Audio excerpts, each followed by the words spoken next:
Well, good morning. And again, I always appreciate the work that goes into by so many getting ready for a game. And certainly this week, looking forward to this opportunity and a chance to play our last game at Camp Randall. And we'll have, I think it's 24 guys that will be celebrating their senior day and Big Ten West opponent and opportunity to play against, in my opinion, a really good Nebraska team. So we need to finish out the preparation, but we're certainly looking forward to it. Start with Jeff. Paul, obviously it's no secret you guys get a lot of mileage out of walk-ons over the years, but most of them come from Wisconsin or pretty close to the state. Torchio, you can't get much farther away than California. When you guys first looked at him and he decided to come here, what do you think you had potentially in him? Yeah, we were excited. Certainly, his high school film was impressive. And, his sister was here going to school and so, thought that there would be a real possibility in it. And boy, are we excited to have had him in the program and the contributions he's made is certainly well noted. People see it, and yet it's been great having him and a guy that is a really good teammate and obviously a good player and kind of is in everything for the right reasons and doing well in school and doing well on the field. And like I said, a good teammate. We're lucky to have him. Colton. Paul, I was talking with some of the guys on Monday about how teams have tried to take away Jake Ferguson from your offense. And obviously he's having a good year with catches and yards and everything. But from your perspective, what have you seen defenses trying to do to take him away? And how is he adjusting to that?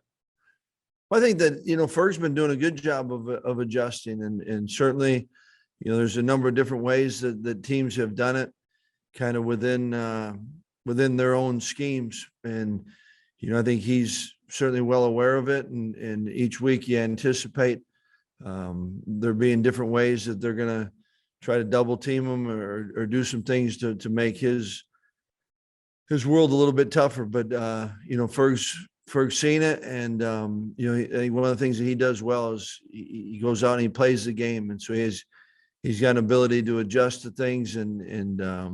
But I think that, it's no surprise. He's obviously a good player for us. And you get a number of different ways that the teams are trying to do it. But, it's our job and his job to try to help minimize that. And it also, if you do some of that, it creates opportunities for others. And that's when other guys got to step up. Steve. Just wondering your experience, what's it generally like in terms of the guys at senior day, in terms of dealing with the emotions early in a game? And what advice do you kind of give those players entering their final home game, just in terms of trying to stay focused while everything's going on around them? Yeah, I think that, it's important, certainly the senior day and the recognition. And yet I don't, my personal opinion is I don't think that you can take all of your experiences and put it into this one moment. It's a chance to recognize not only the player, but I think, more importantly, their loved ones that are with them. And, you want them to be, I think, in the moment of everything they're doing. And so, when they have that opportunity, be grateful for the opportunity of being able to, experience senior day and experience with those, many of them will have people that they care about the most and love them the most. And there'll be some that don't have them all there, and so each guy, it's a little bit different. And yet I still know from, previous experiences, not just my own, but others, that the thing that you'll remember the most is the game. And so I think you got to do a great job of balancing that. But I think the best way to balance is just put yourself in the moment, and you get that opportunity to be with family, and then be with them and enjoy and appreciate that. And yet I think that you got to make sure that, fortunately we still got more games. This is our last home game, but we got more games. And so, it's not like this is the end of their career here at Wisconsin. And so I think you just got to keep it in perspective, and we'll have other opportunities to kind of be truly reflective and look back and for us as a program to give genuine thanks and appreciation. You know, this is a good step in a you know, it can be a powerful moment, but there's still more. It's you can't make it more than it is either.